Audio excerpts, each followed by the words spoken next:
Bonjour, Xavier Dugas, PDG de la société Teia.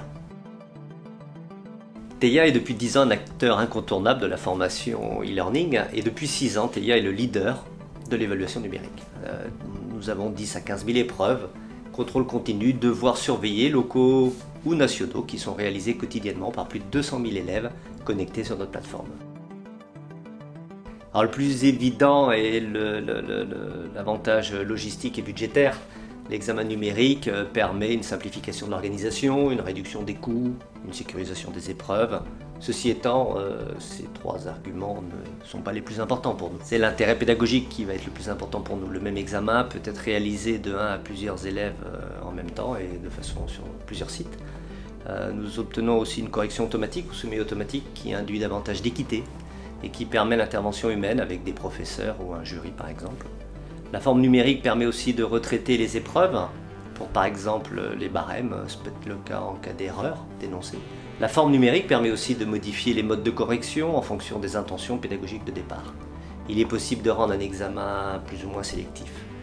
Enfin, l'utilisation du numérique inclut des ressources qui ne peuvent pas être exploitées sur papier. On pense à l'audio, la vidéo, les jeux de rôle, script, dossiers progressifs, simulations, conditionnels, etc. Le numérique va permettre aussi, et c'est très important, la constitution d'une base de ressources et de connaissances qui serviront aussi d'annales pour les élèves.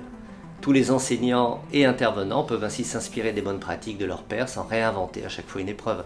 Les élèves peuvent aussi s'entraîner sur des exercices pertinents et validés. Et enfin, l'exploitation des données permet à chaque utilisateur, qu'il soit enseignant ou apprenant, de progresser quel que soit son rôle. On va pouvoir dire quel contenu est efficace, à quel niveau de cursus il est utile, sur quel item il permet de progresser, quel contenu aussi est sélectif. Tout cela permet de construire des parcours et des évaluations qui ont du sens. Pour répondre à cette question, il faut évaluer les difficultés qui sont inhérentes à l'examen papier traditionnel. Alors, en amont, nous allons avoir les difficultés d'organisation des comités de composition, les risques de reprise d'épreuves déjà données, les fuites de sujets, la logistique d'envoi avec l'impression et la distribution des copies. Pendant l'examen papier, on retrouve une logistique contraignante, une ventilation au correcteur, une récupération des copies, des notes. On ne peut pas analyser et décorréler les intentions de départ de l'examen avec les résultats constatés. Et enfin, a posteriori, on a forcément une longueur, une inhomogénéité des corrections, voire des erreurs de correction. Il est aussi impossible de proposer du feedback aux concepteurs de l'épreuve et aux apprenants.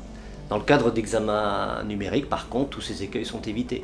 Nous proposons un accompagnement pédagogique total et l'auto-alimentation de la plateforme par les utilisateurs crée rapidement une communauté capable de faire progresser les pratiques de chacun. On assiste alors à la création de cette fameuse base de connaissances riche, validée et plébiscitée par les utilisateurs que sont les professeurs et les étudiants. L'examen numérique est intrinsèquement plus performant que les autres modes d'évaluation papier. Oh, c'est très simple, il n'y a pas besoin d'être spécialiste du tout en informatique, c'est une solution métier qui s'adresse à quiconque sait se servir d'un clavier. Il faut avoir envie et être motivé pour proposer des expériences beaucoup plus riches et équitables aux élèves. Notre solution est économique et technologiquement viable puisque éprouvée depuis de nombreuses années. L'évaluation, c'est la clé de voûte de l'enseignement. Il faut l'améliorer en profondeur. On y arrive en agissant sur l'environnement et la qualité de travail des enseignants et des élèves.